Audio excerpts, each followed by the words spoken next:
Hello friends, நம்ம இப்போ வந்து பூரிக்கு சப்பாத்திக்கு சூப்பரான ஒரு கிரேவி செய்யலாங்க. தொக்கு கூட சொல்லலாம், வந்து கிரேவிங்க. இப்போ வந்து நம்ம கடாய் வச்சுட்டோம். கடாயில் நம்ம எண்ணெய் ஊற்றிக்கலாம்.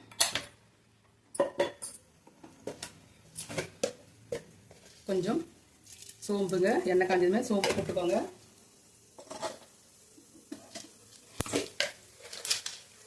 ரெண்டு லவங்கம்,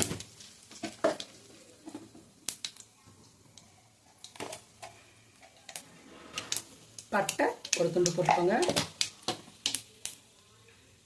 இப்போ வந்து வெங்காயம் கட் பண்ணியிருக்கேன். வெங்காயம், ஒரே ஒரு பச்சை மிளகாய், கருவேப்பிலை,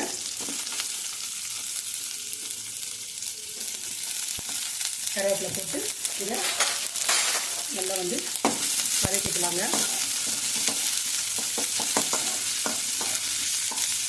நல்லா வெங்காயம் கொஞ்சம் லைட்டாக கண்ணாடி பதம் வந்ததுமே நம்ம வந்து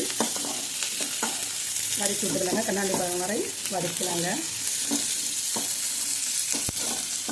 இப்போ கொஞ்சம் வெங்காயம் வதங்கிடுச்சு.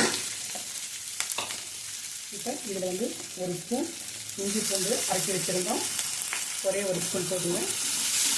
இதை வந்து நல்லா இப்படி வதக்கி விட்டுக்கலாம். இப்போ இதில் வந்து ஒரு தக்காளியை போட்டுக்கலாங்க. பொடியாக கட் பண்ணி ஒரு தக்காளி போட்டு இது நல்லா வதக்கலாங்க. தக்காளி ஒரு 2 நிமிஷம் நல்லா வதங்கட்டும்.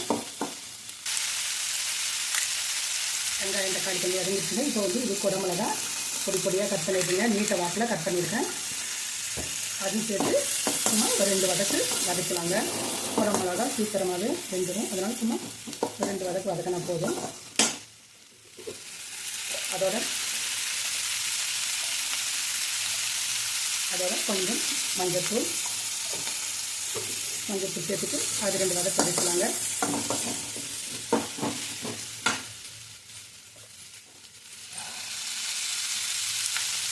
இதுக்கு மசாலாங்க, சிக்கன் மசாலா இருந்தாலும் சிக்கன் மசாலா போடலாம், இல்லை மட்டன் மசாலா, இந்த மாதிரி கரம் மசாலா எது இருந்தாலும் போட்டுக்கோங்க.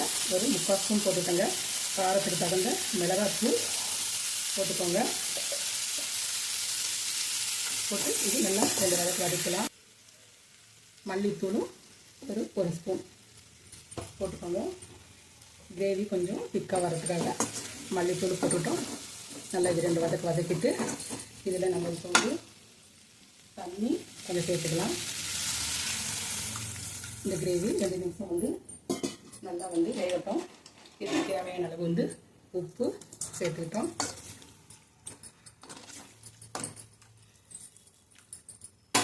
இப்போ இதை அப்படியே மூடி வைக்கலாம், வேகட்டும். கிரேவி கொதிச்சுட்டான்னு நம்ம பார்க்கலாங்க. பாருங்கள், கிரேவி நல்லா வந்து கொதிச்சுட்ருக்கு. நம்ம வந்து ஒரே ஒரு ஸ்பூன் வந்து கடலை மாவு எடுத்து தண்ணி ஊற்றி கொஞ்சம் கரைச்சிக்கலாம். இது வந்து கிரேவி வந்து நல்லா திக்காக இருக்குங்க. அதனால் வந்து கடலை மாவு ஒரே ஒரு ஸ்பூன் மட்டும், ரொம்ப போடாதீங்க, ஒரே ஒரு ஸ்பூன் போட்டும் நம்ம இது கரைச்சி இதிலே நம்ம வந்து ஊற்றிக்கலாம்.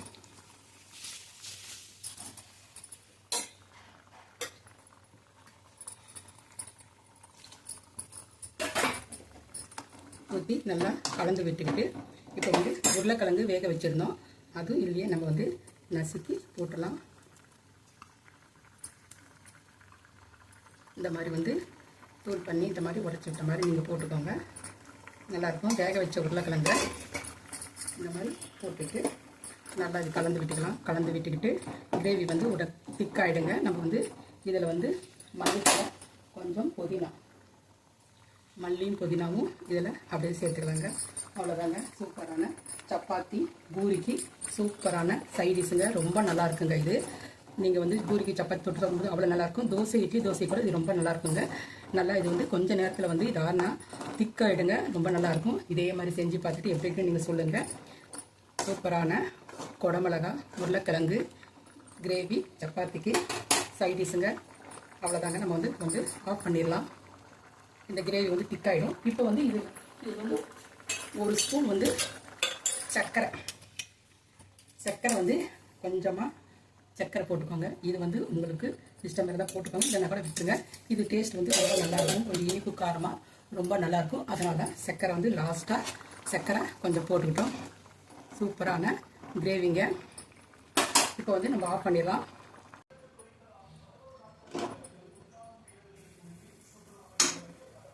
உருளைக்கிழங்கு குடமிளகா கிரேவிங்க சூப்பரான டேஸ்ட்டில் ரொம்ப நல்லாயிருக்கும். இதே மாதிரி செஞ்சு பார்த்துட்டு எப்படி இருக்குன்னு எங்கள் சேனலுக்கு கமெண்ட் பண்ணுங்கள், ஷேர் பண்ணுங்கள், சப்ஸ்கிரைப் பண்ண மறந்துடாதீங்க. ஓகே, பாய்.